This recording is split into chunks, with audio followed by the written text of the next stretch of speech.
So to begin with, in our budget, well, part of our budget is an assumed or researched, even better, researched amount of revenue that we'll expect to see coming in from this project.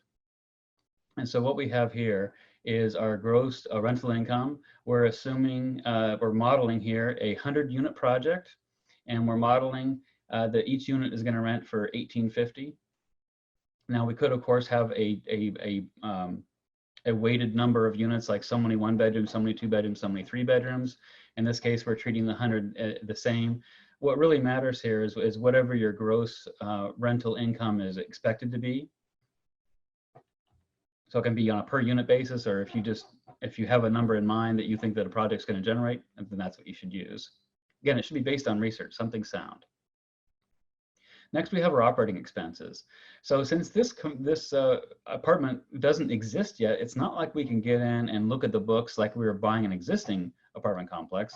We need to estimate what it's going to be. And so I'm using here an industry factor, a guesstimation of about 35% of all rent paid for a multifamily project covers the operation and maintenance costs. That means property taxes, water, sewer, landscaping maintenance, replacement of parking lots, water, sewer, drainage, all the things that goes into that. Now, preferably, if we had a project that we had done recently, we could use then the actual costs from that and maybe get a better idea.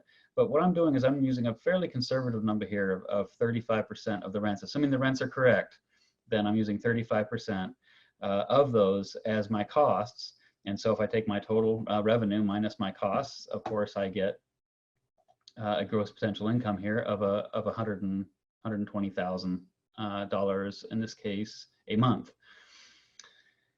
So let me stop here and just say that the cells that I have in this blue color, those are generally something where I'm going to be entering something. And red is generally, these cells aren't locked, but it's generally something I'm calculating, means kind of leave it alone.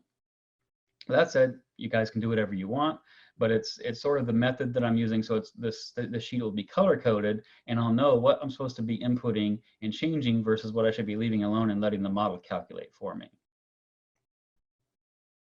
Everyone with me? I know none of this is earth-shattering yet, but don't worry, we'll be running before you know it. So the next thing is our occupancy rate. And now, as seasoned developers, you might be able to say, well, I think it should be this, or I think it should be that. And the truth is, it really doesn't matter what you think. Your lender is going to dictate a vacancy rate to you. They're going to say, look, if you want us to give you a loan in order for us to underwrite it, you have to underwrite it at 91% or 98% or something.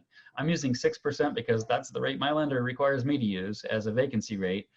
Obviously, I would like my vacancy rate to be a lot lower than, or my vacancy rate to be lower. I like my occupancy to be as high as possible, of course, because once we've met our fixed costs, every dollar that comes in after that is pure profit.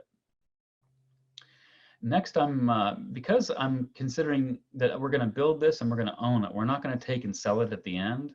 I am including reserves in this calculation.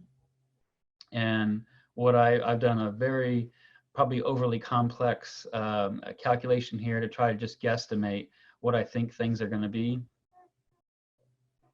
Okay, before I get into that, there's a question here that just came in. It says, what documentation does the lender give that will dictate the underwriting assumptions?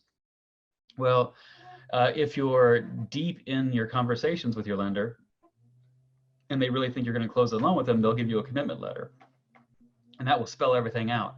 But generally, they're not going to issue a commitment letter unless they're committed. So this might be a little simplistic, but I like going to lunch with the bankers. They buy me lunch, I buy them lunch, doesn't matter.